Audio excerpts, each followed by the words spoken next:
Greetings, adventurers. This is DM Kurt, and I have what's this? Tales of the Pog Wars. Okay, Tales of the Pog Wars is a Weird West game. So this was written by a fellow named Michael Strauss. I've known the guy for a while. Good guy. This setting, I have notes. As I read through it, I took some notes. This setting is his personal take on mixing fantasy themes and an alternate 1800s Western United States. So the Weird West would be any of those games where the Indian shamans are using real magic, or there's actual fire-breathing dragons out there for the cowboys to have to go shoot up. That sort of thing. In his game, yes, there's humans, goblins, dwarves, and elves, and there's wagon trains and six guns and ghosts and stuff like that. Crazy stuff. While he sets up this game for that, he also has, there's this one particular page called Multiple Choice Apocalypse, where he offers a long list of possible themes you could explore with examples of those themes, and then a little descriptor paragraph or two for some of them that he felt needed a little more description. There is a page about some of the possible diseases you could catch, like dysentery and such. I'm going to yank that, and I'm going to put that into some of my D&D games. There is a chapter on downtime activities. I mean, if your players say, well, my character wants to go run a farm for 6 months before we get back together and then, do a thing, he can look up this chart. You throw a couple dice. Here's how your crops went. Here's what happened. And yeah, some orcs stole your cows because you rolled a 7. This happened. You can make money. You can lose money. Do a little downtime stuff, for example. Of course, there is a magic system in here in case you pick a character class with magical abilities, or maybe you don't. Maybe you play a cowboy, and all you do is pew pew and fist fight. There are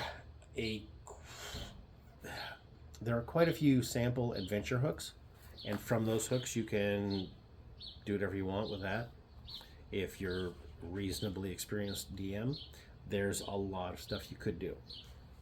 He has a big old section of monsters. He does like slimes, oozes, zombies, undead. There's a tentacle cow, which is kind of one of his little trademarks.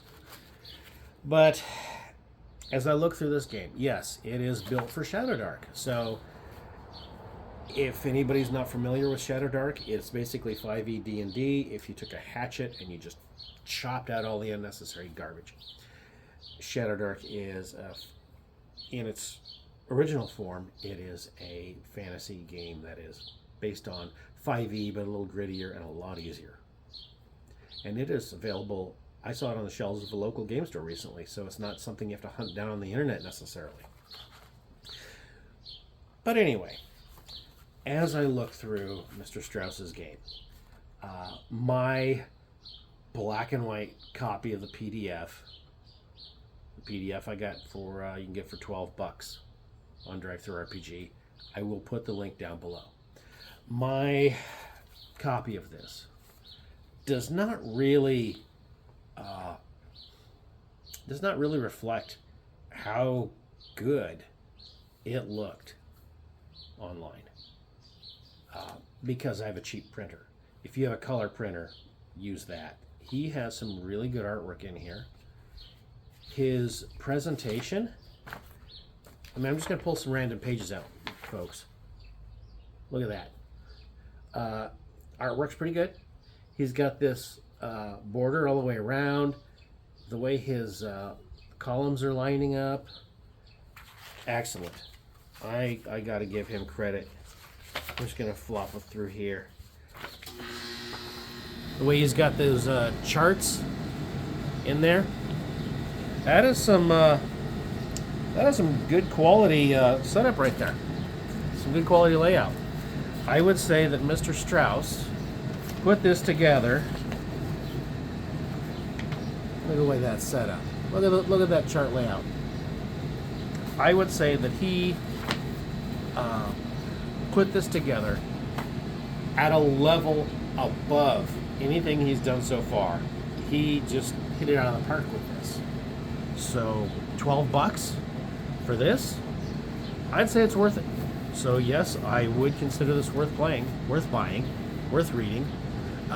It's a little more of a whimsical take than I would necessarily do, but that's his style. That's where he went with this, and I would rather go a little whimsical than to do something that is including a lot of inappropriate stuff. This would be suitable for all ages, which can be important because right now I'm running a table where I have teenagers. Okay, so I don't want to do anything too, plus that's not my style anyway. But anyway, yeah, totally. $12, Drive-Thru RPG. I recommend this because this is, again, this is actually head and shoulders above his existing work prior. He really hit it out of the park. Mr. Strauss, congratulations. Game Kurt, out.